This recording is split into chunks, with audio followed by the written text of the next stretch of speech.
사랑하는 교우 여러분, 제가 어릴 때 우리 어머니께서 저에게 수도 없이 하신 말씀이 있습니다. 밖에 나가 놀다가 집에 들어올 때 제발 손 좀 씻거라. 깨끗하게 손 좀 씻거라. 이 말은 정말 귀에 못이 박힐 정도로 제가 들었던 것 같습니다. 여러분 어떤지 모르겠습니다. 제가 어릴 때는 아, 이렇게 잔디가 있고 한국은 그렇지 않잖아요. 그래서 그냥 맨 땅에 많이 놀았습니다.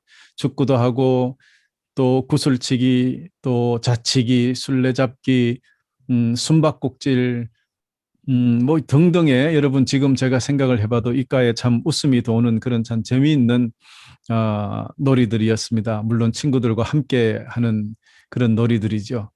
그러고 보니까 그 친구들 다 지금은 뭐 하고 있는지 고향을 떠난 지 오래되어서 타국에 살고 있으니까 더 많이 보고 싶은 것 같기도 합니다. 이렇게 친구들과 한바탕 놀다가 보면 어느새 먼지로 뽀얗게 변해버린 그런 모습으로 집으로 돌아오곤 했지요. 그럼 어머니가 어김없이 그 큰 소리가 들립니다. 저기 가서 옷 먼지도 탁탁 털고 손도 발도 깨끗이 씻고 들어와. 여러분, 저 나름대로 손을 깨끗이 씻었는데도 손톱 밑에 이 때가 까맣게 끼어 있는 것을 왜 저는 대수롭지 않게 그냥 아무것도 아니라고 생각을 했을까요? 그런데 여러분, 문제가 여기에서 생깁니다. 제가 초등학교 3학년 때쯤 어느 날이었어요. 서울에서 전학 온 한 여학생이 있었습니다. 그녀는 하얀 원피스에 긴 생머리, 예쁜 양발과 구두까지 곱게 차려 입은 그런 것으로 기억이 되는데요. 그 당시 그 여학생은 차원이 다른 아주 세련된 분위기를 가지고 있었어요. 거기다가 서울말을 쓰고 모든 것이 지방에 사는 우리들과는 차원이 달라 보였습니다. 그래서 그런지 제 기억에는 그 여학생이 너무 예쁜 그 학생이었던 것으로 지금도 기억이 돼요. 거기에다가 수업을 마치고 나면 멋진 차가 와서 그 예쁜 여학생을 태우고 갔던 것을 보아서 그 여학생은 아마 큰 부자였던 것 같습니다. 그러니 그 여학생은 우리 반 전체에 남학생들 모두 우리 반인만이 아니에요. 우리 학교 전체 남학생들에게 선망의 대상이 되었고 또 모든 여학생들에게는 반대로 시기의 대상이 되었죠. 그런 그 예쁜 여자아이에게 저는 첫눈에 반해버렸습니다. 그러던 어느 날 점심시간이 되기 전쯤에 전교생이 학교 운동장에 나가서 남녀가 짝을 지어서 손을 잡고 간단하게 춤을 추는 시간이 있었습니다. 아마도 그것은 국민체조를 대신해서 잠시 몇 달 동안 그런 쉬운 춤을 추었던 것으로 제 기억에 남아 있습니다. 그때 제가 용감하게 그 예쁜 여학생을 제 춤 파트너가 되게 해달라고 선생님께 부탁을 드렸어요. 그랬더니 우리 반 전체가 술렁거렸습니다. 담임 선생님은 크게 웃으시면서 그 예쁜 여학생을 저와 춤을 출 수 있게 해주었습니다. 그래서 드디어 그 선생님의 지시에 따라서 그 여학생이 제 앞으로 서서히 다가왔습니다. 그때 제 가슴은 뛰기 시작했습니다. 아니, 심하게 뛰었습니다. 제 인생에 처음으로 그렇게 이상한 기분, 정말 좋으면서도 떨리는 아주 신기한 그런 기분, 지금도 여러분 생생히 생각이 나요. 드디어 대형 스피커에서 음악이 온 학교에 울려 펴지기 시작했습니다. 그러면 여학생은 손바닥을 아래로 이 팔을 이렇게 펴고요. 남학생은 반대로 손바닥을 위로 이렇게 해서 그 위에 있는 여학생 손을 잡고 이제 음악에 맞추어서 간단한 그런 동작인데요. 그 춤이라고 할 수는 뭐 좀 그래요. 그러나 어쨌든 간단한 그 동작으로 춤을 추는 그런 시간이 시작되는 것입니다. 그런데 막 제가 그녀의 손을 잡으려고 하는 순간 그 예쁜 여학생이 제 손을 보고 외치는 한마디가 있었으니 어머, 손톱에 떼봐. 그 순간 그녀의 목소리는 음악 소리보다 더 크게 들려왔고요. 제 손톱 밑에 있던 때들이 너무나 크게 확대되어서 제 눈에 들어왔습니다. 그리고 나는 엄청난 수치심으로 몸이 완전히 굳어버렸습니다. 그 순간 이 손톱 밑에 때들이 얼마나 미웠던지, 그놈의 손톱 밑에 때만 아니었으면 저는 그 예쁜 여학생의 남자친구가 될 수 있었을 것이고, 그놈의 손톱 밑에 때 때문에 모든 것이 그만 물거품이 되고 말았죠. 여러분, 저의 첫사랑의 설레임은 시작하지도 못하고 이렇게 허무하게 처참하게 사라져버리고 말았던 것이었습니다. 저는 그 순간 제 어머니께서 손 좀 씻고 다니라 하셨던 그 말씀을 왜 듣지 않았을까? 정말 후회하고 또 후회했습니다. 그때부터 저는요, 병적으로 손을 씻고 손톱을 바짝 깎고 깨끗한 손을 유지하는 것을 너무나 중요하게 생각하게 되었습니다. 그 후에 저는 아예 손톱을 조금이라도 기를 수 없게 되었어요. 조금이라도 손톱이 길어지면 곧바로 잘라야 하는 그런 강박증까지 가지게 되고 말았습니다. 물론 지금도 마찬가지입니다. 손톱을 기를 수가 없게 되어 있어요. 교우 여러분, 제가 손톱의 때를 보지 못했고 알지 못했을까요? 아닙니다. 분명히 늘 보았고요. 잘 알고 있었어요. 그것도 어머니께서 손을 잘 씻으라고 늘 말씀하셨는데도 저는 왜 손을 그렇게 손톱 밑에까지 깨끗하게 씻지 않았을까? 왜 그런지 모르겠어요. 지금 생각해 보면. 어쨌든 교회 여러분, 혹시 우리가 지금 죄 앞에서 제 어린 시절처럼 그런 생각을 하고 살고 있지는 않은가? 이게 이만하면 깨끗하지. 이게 죄인가? 만일 이런 작은 죄를 다 신경 쓴다면 이 세상을 어떻게 살아갈 수가 있나? 혹은 이 정도 죄가 없는 사람이 어딨냐? 라고 하며 살고 있지는 않을까요? 비록 정말 작은 때, 손톱 밑에 있는 작은 때, 이것은 별로 더러운 것이 아니라고 생각했던 저처럼 우리가 지금 짓고 있는 그런 죄들이 별것이 아니다. 큰 죄가 아니라고 생각하고 있는 것은 아닙니까? 혹시 다른 친구들 손에도 다 이처럼 때가 있으니까 나에게 있는 이 때도 그렇게 큰 문제가 뭘 되겠냐. 남들도 다 죄를 짓고 사는데 이쯤이야 뭐가 문제가 되느냐라고 생각하고 살고 있지는 않습니까? 물론 로마서 3장 10절에 보면 의인은 없나니 한 사람도 없다라고 분명히 고백하고 있습니다. 그렇습니다. 사람은 누구나 다 때가 있습니다. 다 더럽습니다. 즉, 다 죄인이라는 말, 그 말이 맞습니다. 그러나 여러분, 그렇다고 해서 우리가 대충 살아서는 안 됩니다. 계속 죄 속에서 살아서는 안 된다는 뜻입니다. 적어도 우리는 죄에 민감해야 합니다. 그래서 주님께서 이런 말씀을 하셨어요. 마태복음 5장 29절에서 30절에 보면 만일 내 오른 눈이 죄를 짓거든 그 눈을 빼어 던져라. 내 몸 전체가 지옥에 던져지는 것보다 신체 중 하나를 잃는 것이 낫다. 만일 내 오른손이 죄를 짓게 하거든 그 오른손을 잘라내어 버려라. 내 몸 전체가 옥에 던져지는 것보다 신체 중 하나를 잃는 것이 낫다. 사랑하는 교회 여러분, 이렇게 아주 작은 유혹일지라도 단호하게 제거하라는 우리 주님의 명령입니다. 바늘도둑이 소도둑된다는 속담이 있습니다. 작은 구멍이 배를 침몰시킬 수 있는 것처럼 작은 죄라고 해서 그것을 그대로 놓아두면은 한 사람의 인생을 침몰시킬 수도 있다는 사실.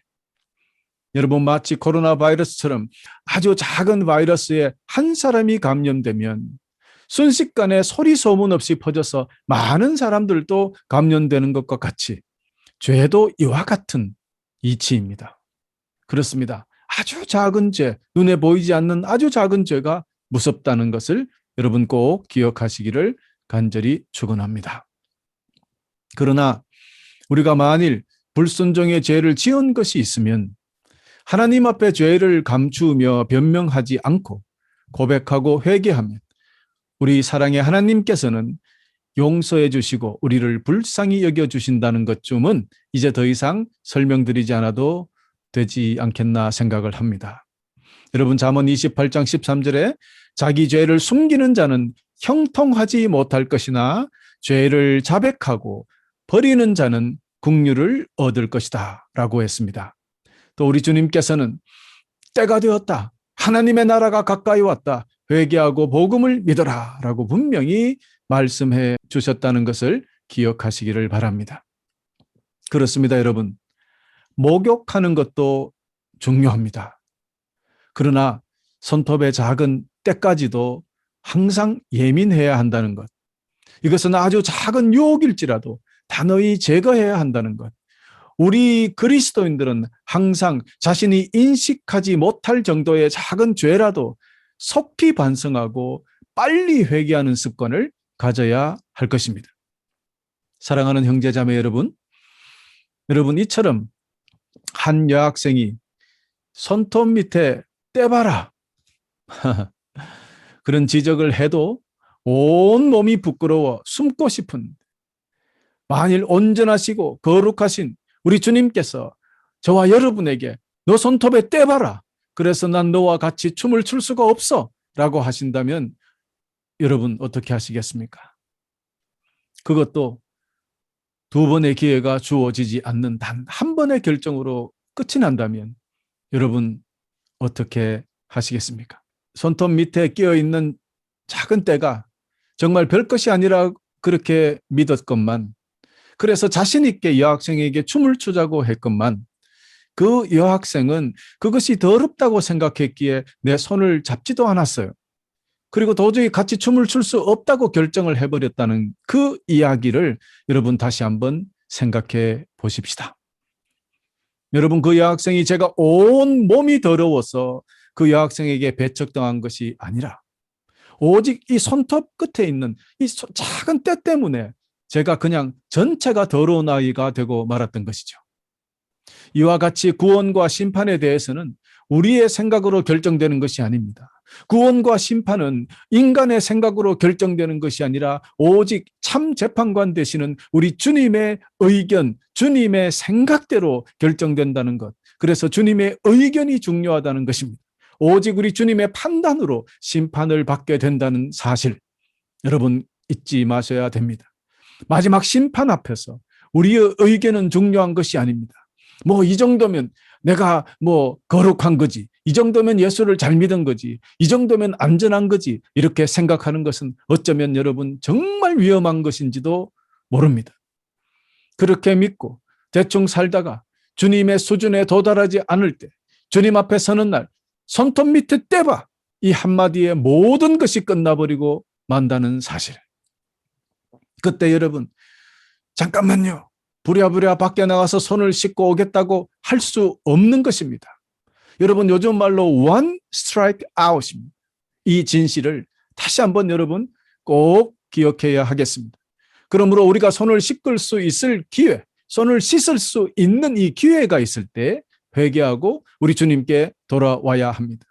자기 죄를 숨기는 자는 형통하지 못할 것이나 자기 죄를 자백하고 버리는 자는 긍휼을 얻게 될 것이라는 잠언 28장 13절의 말씀을 다시 한번 기억하시기를 간절히 축원합니다. 사랑하는 교우 여러분, 그놈의 때, 이 손톱 밑에 때 때문에 제가 그 예쁜 여학생과 춤만 추지 못하게 되었을까요? 아닙니다. 그때부터 부끄러워서 그 여학생하고 사귀어보자고 말도 한 번 할 수가 없었어요. 이렇게 첫사랑은 끝나버렸습니다, 여러분. 그 후로 저는 손톱을 아주 짧게 깎는 습관이 생겼다고 그랬죠. 지금도 저는 손톱이 조금만 길어도 어김없이 바짝 깎아버려야 된다고 그랬죠. 여러분, 손톱 밑에 떼봐, 이 한마디 때문에 한 사람의 습관이 바뀌고 한 사람의 인생이 바뀔 수 있다는 사실. 여러분, 그 말이, 어떤 말이 그 자신이 사랑하고 있는 사람이 하는 말이라면 정말 우리 삶에 큰 영향력을 미치게 되는 것입니다. 손을 깨끗이 씻어라 하셨던 어머니의 말씀을 듣지 않았던 제가 좋아하는 그 여학생의 말을 듣고는 제 습관이 바뀌어버렸습니다. 바로 그게 관심이고 사랑이다라고 여러분에게 말씀드리는 것입니다. 그렇습니다, 여러분.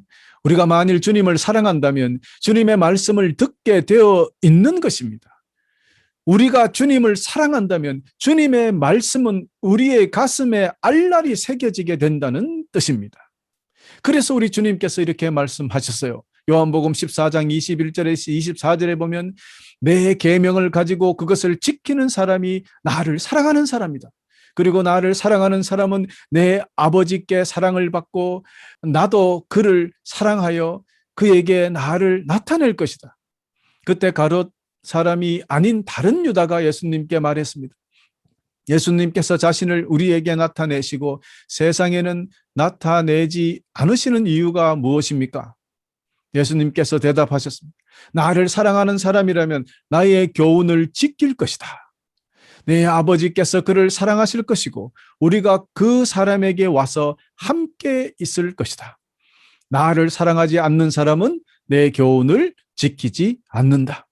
너희가 듣는 이 교훈은 내 것이 아니고 나를 보내신 아버지의 교훈이다. 우리 주님께서 이렇게 말씀해 주셨습니다. 여러분, 그렇습니다. 만일 여러분 중에 아직도 성경이 읽어지지 아니하고 설교가 들리지 아니하신 분이 계십니까? 만일 우리 중에 그런 분이 계시다면 아직도 주님을 뜨겁게 사랑하지 않기 때문은 아닐까요?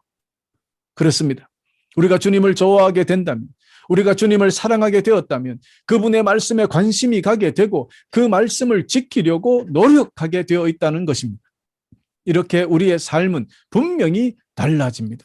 그 여학생과 같이 춤을 추고 싶었던 것처럼 주님과 모든 것을 같이 하고 싶어진다는 뜻입니다. 사랑하는 교우 여러분, 엄마 말씀에 순종해야 합니다. 평소에 제가 엄마 말씀대로 손이라도 깨끗이 씻고 다녔다면 제가 원하던 그 예쁜 여학생, 그 여학생을 여자친구로 만들 수 있었을 것인데 말입니다. 우리가 엄마 말을 잘 들어도 이처럼 수치스러운 일을 당하지 않았을 것인데 분명히 좋은 일이 생겼을 것인데 하물며 우리 하나님의 말씀, 우리 주님의 말씀을 잘 들으면, 잘 순종하면 얼마나 좋은 일들이 생길까요? 또 마지막 날에 우리 주님 앞에서 온 세상 사람들 앞에서 수치당하지 않는 것은 물론이요, 많은 세상 사람들이 보는 가운데 큰 상을 받게 되니 이 얼마나 영광스러운 일일까요? 여러분, 이런 것들을 축복이라고 합니다. 그래서 우리 주님께서 그렇게 우리에게 부탁하셨던 거예요. 순종해라. 내 말 좀 들으라. 내 말 좀 들으라. 즉 순종하라는 거잖아요. 오죽하면 하나님께서 사무엘 선지자를 통해서 순종이 제사보다 낫다. 여러분, 오죽하면 이렇게 주님께서 말씀하셨을까요? 그렇습니다. 순종은 축복이요, 불순종은 죄를 짓는 것이고 저주요 죽음입니다. 그러므로 하나님은 이스라엘 백성들의 행복을 위해서 하나님의 말씀을 지켜라, 하나님의 말씀을 순종하라고 명령하셨던 것입니다. 여러분, 구약 성경에는 순종에 따른 축복과 불순종에 따른 저주가 분명하게 기록되어 있습니다. 특별히 신명기 28장에 잘 기록되어 있죠. 물론 구약에서의 축복과 저주는 외형적인 것입니다. 이 세상에 살아가는 데 필요한 물리적인 것으로 표현되어 있습니다만은 이것이 우리에게 필요합니다. 이 모든 복을 잘 종합해서 기록해 놓은 구약의 또 다른 부분이 있습니다. 시편 119편입니다. 119편은요, 특별히 종교개혁가인 마틴 루터가 자신이 가르쳤던 모든 신학생들에게 하루에 한 번, 적어도 하루에 한 번씩은 이 시편 119편을 읽고 묵상하라라는 명령을 내리기도 했었습니다. 하나님의 말씀, 하나님의 법을 지키면, 순종하면 우리에게 주어지는 유익한 것과 축복에 대한 것을 제가 여러분 대신해서 정리해 보았습니다. 이제 말씀드리겠습니다. 여러분 이것을 들으시면 여러분도 하나님의 말씀, 하나님의 법에 그냥 마구마구 순종하고 싶은 그런 생각이 드실 겁니다. 우리 주님의 말씀에 여러분이 순종하면 우리는 평화를 얻습니다. 또 죄를 저항하는 능력을 가지게 됩니다. 천국의 기쁨을 얻게 되고 이해할 수 있는 능력을 가지게 됩니다. 어떤 것도 이길 수 있는 힘을 가지게 되고 진정한 자유를 가지게 되고 천국의 소망을 가지게 되고 고난 중에도 위로를 가지게 되고 수치심이 없게 되고 여호와를 경외하게 되고 감사하는 마음을 가지게 되고 우리 하나님을 경배하게 되고 거룩한 삶, 깨끗한 삶을 살게 되고 개인적으로 우리가 리바이브, 부흥하게 된다는 사실. 여러분, 자, 어떻습니까? 이 정도면 엄마 말 잘 들어야 하는 것처럼 우리 아버지 하나님의 말씀 순종하는 것이 우리 모두에게 좋겠죠? 이뿐 아닙니다, 교우 여러분. 참된 복은 사실은 이 외형적으로 물질적인 것만 있는 것이 아니라 우리 주님께서 어느 날 산 위에서 산상복음으로 자세히 설교해 주셨는 것이 마태복음 5장 3절에서 12절에 기록되어 있습니다. 여러분, 진짜 복, 이 참된 복은 사실은요, 하나님과의 올바른 관계에서 이루어지는 영적인 평화입니다. 이것을 진짜 복이라고 합니다. 여러분이 아무리 돈을 많이 가지고 있고 아무리 건강하다고 해도 여러분 마음이 계속해서 불편하고 평화롭지 못하고 온 집안에 싸움이 일어나고 한다면 여러분 그게 무슨 즐겁겠습니까? 그러므로 우리 영적으로 마음 천국에서 오는 그 평화, 그런 평강이 있어야 모든 것이 좋아지는데요. 하나님과의 올바른 관계가 형성이 되면 거기에서 평화가 오거든요. 그래서 예수님은 하나님 자신이 참된 복의 근원이라고 말씀하셨고 내가 그 복 그 자체라고 우리에게 요한복음 15장 5절 통해서 가르쳐 주셨습니다. 그리고 우리 주님께서는 어떻게 하면 이 평화를 얻느냐, 하나님의 말씀에 온전히 순종함으로 얻는다고 가르쳐 주시고 주님께서도 스스로 아버지 하나님께 완전한 순종으로 우리 삶의 표본이 되어 주셨던 것입니다. 우리 주님께서는 하나님께 순종이 이 세상의 행복이다, 또 영원한 구원이다라는 것을 몸소 보여주셨다는 뜻입니다. 여러분, 그렇기 때문에 우리 주님께서는 그 힘든 십자가의 사역, 구원의 사역을 감당하시면서도 늘 기쁘고 신나게 일하실 수 있었던 것입니다. 할렐루야. 우리도 주님처럼 하나님과의 평화가 이루어지면 기쁘고 신나게 살 수 있게 되는 것입니다. 그러나 여러분, 때로는 하나님을 사랑하는 자들에게 궁핍함이 있습니다. 어려움이 찾아오기도 합니다. 질병, 이런 여러 가지 나쁘게 보이는 여러 가지 일들도 우리에게 다가오기도 합니다. 이는 우리를 주님께서 골탕 먹이시려고 일부러 이러시는 것이 아니라 우리의 믿음이 더욱 단단해지고 보다 성숙하게 만들어 주시기 위해서 우리 속에 있는 정말 작은 손톱 밑에 때까지라도 다 빼내어서 모든 불순물은 우리 삶에서 나가게 하기 위해서 더욱 완벽한 퓨어 골드, 진짜 정금같이 만들어 주시기 위해서 그렇게 하시는 것이 여러분 너무 슬퍼하지 않기를 바랍니다. 그러므로 주님께서 주시는 궁핍과 어려움과 질병이나 이러한 것들은 축복의 과정 속에 있다는 것을 기억하시기를 간절히 축원하고요. 우리 크리스찬들은 모든 일에 있어서 그러므로 하나님의 선하심과 거룩하신 뜻을 믿고 그분의 주권을 인정하고 모든 일에 스스로 만족하면서 항상 감사하는 마음으로 살아가야 할 것입니다. 여러분 아멘입니까? 그렇습니다. 이런 이유로 성경은 다음과 같이 우리에게 말씀하고 있습니다. 베드로후서 3장 8절에서 14절, 좀 깁니다. 제가 읽겠습니다. 8절부터요. 베드로후서 3장 8절부터 읽습니다. 오늘 본문 말씀입니다. 그러나 사랑하는 여러분, 이 한 가지만은 잊지 마십시오. 주님께서 하루가 1000년 같고 1000년이 하루와도 같습니다. 우리 주님은 하시기로 약속한 것을 뒤로 미루시는 분이 아닙니다. 어떤 사람들은 더디다고 생각할지 모릅니다. 그러나 이것은 하나님께서 우리를 위해 오래 참으시기 때문입니다. 하나님께서 한 사람이라도 멸망치 않고 모두 회개하고 돌아오기를 바라고 계십니다. 하지만 주님의 날은 도적같이 갑자기 올 것입니다. 하늘이 큰 소리를 내며 사라지고 하늘에 있는 모든 것들이 불에 의해 녹을 것입니다. 또한 땅과 땅에 있는 모든 것들도 불타버릴 것입니다. 모든 것이 11절요. 모든 것이 이렇게 다 타버릴 텐데 여러분은 어떤 사람이 되어야 하겠습니까? 거룩하고 경건하게 살아야 하지 않겠습니까? 여러분은 그날이 오기를 손꼽아 기다려야 합니다. 그날에 하늘과 하늘에 있는 모든 것이 불타 없어지겠지만 하나님께서는 우리에게 약속하셨습니다. 정의가 살아있는 새 하늘과 새 땅을 우리에게 주시겠다고 말입니다. 사랑하는 여러분, 그날을 기다리며 죄를 멀리하고 흠없이 살도록 노력하십시오. 하나님과 평안 가운데 거하시기 바랍니다. 아멘. 사랑하는 교회 여러분, 어느 날 갑자기 우리 주님께서 오셔서 너 손톱 밑에 떼봐 라는 말씀을 하시기 전에, 주님으로부터 너 손톱 밑에 떼봐 라는 말씀을 듣기 전에 매일매일 깨끗이 씻고 삽시다. 작은 때든 큰 때든 항상 잘 씻어서 깨끗하게 사십시다. 예쁜 여학생과 손을 잡고 춤을 출 준비를 언제든지 해야 됩니다. 언제든지 우리는 천국 잔치에 참여할 준비를 해야 한다는 뜻입니다. 여러분, 지금도 우리 주님께서는 제 어머니처럼 늘 말씀하십니다. 항상 깨끗이 씻고 살아라. 여러분, 이 말씀을 잊지 마십시오. 제발 무시하지 마십시오. 레위기 11장 45절에 내가 거룩하니 너희도 거룩하라. 내가 깨끗하니 너희도 깨끗하라는 말입니다.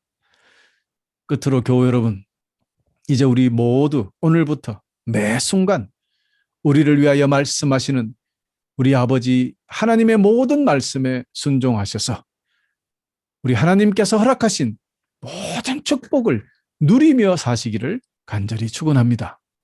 또 우리 모두 항상 손톱 밑에 숨어있는 작은 때까지도, 아주 작은 죄까지도 우리 주님의 보혈로 깨끗이 씻어서 항상 회개하여서 날마다 더욱 깨끗하고 날마다 더욱 거룩하게 사시기를 다시 한번 간절히 축원하면서 오늘 말씀을 마치겠습니다.